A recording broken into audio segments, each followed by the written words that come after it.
Hello coin collectors out there, welcome back to the Big D Coins channel. Here on this channel I share with you some coins that are part of my collection and tell you what to look for with your very own collection. So here we have a 1940 penny. This penny has kind of escaped me because the Whitman's binder that I have with coins in it starts at 1941, so this one not part of that binder, so I had to set it aside as part of my different kind of stash of 1940s pennies. So I've dug it out and I've got to share it with you.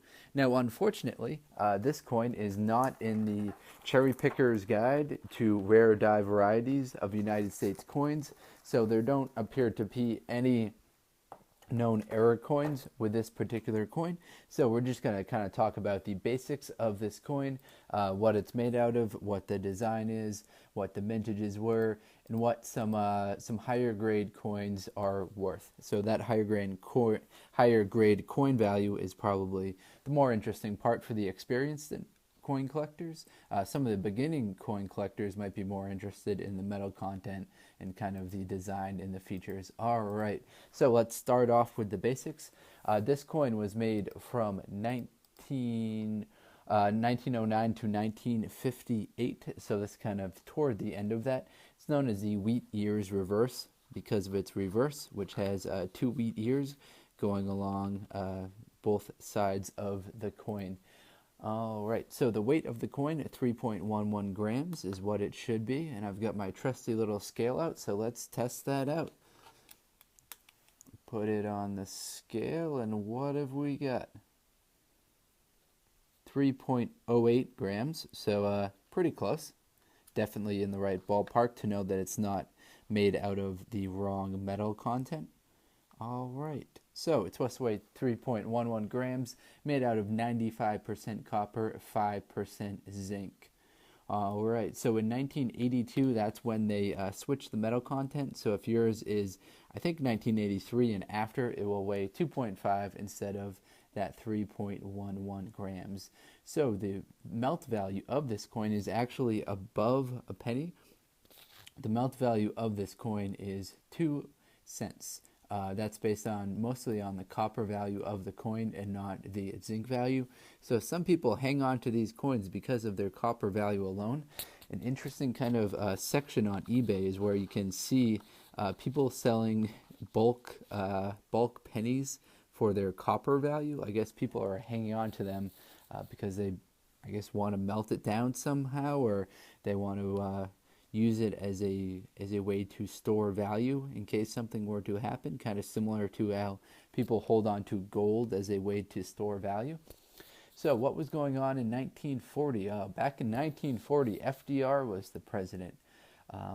Walt Disney released the movie Pinocchio, interesting, and the first McDonald's opened up in California.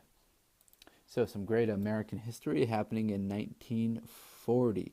All right, let's get into the mintages of this coin. 1940. All right, in 1940, there were a decent amount of these produced. There were 586 million produced at the Philadelphia Mint. There were 81 million produced at the Denver Mint, and 112.9 million produced at the San Francisco Mint. So those are kind of in line with the times. There were also 15,872 proof coins. So if you have a proof coin, that's going to be worth a lot of money. A lot more than this average coin right here. All right, now moving on to the PCGS price guide for the Lincoln pennies. Now looking at 1940, you've got to go all the way up to a mint state 63 for a value in the Philadelphia Mint. So mint state 63 is valued at $4.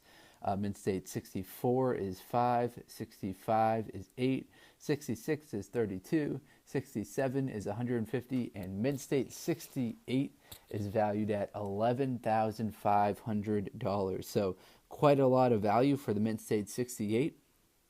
The only problem with that is finding a mint state 68 is super hard to find. Mint state 68 is one of the highest conditions that you can get possible.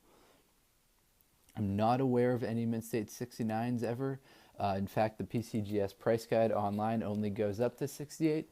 but maybe there's a 68 plus out there. All right, now we've kind of covered all the bases I wanted to today for this short video about the 1940 Lincoln penny. Now let me take some time to tell you about some of the other videos that I've got on my channel. I've got a couple playlists out that people might be interested in. I've got a playlist about Mexican coins, 100-plus-year-old coins, rare error coins. If that interests you, feel free to check out some of those playlists. And if you have any suggestions on what videos I should be making, feel free to let me know. I read all of the comments, although I might not reply to them.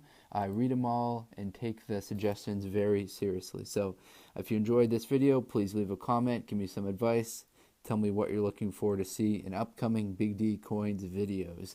All right, have a great day, everyone. Please do like, comment, subscribe if you're still watching and enjoyed this video. Take care. Best of luck with the coin collecting. Enjoy.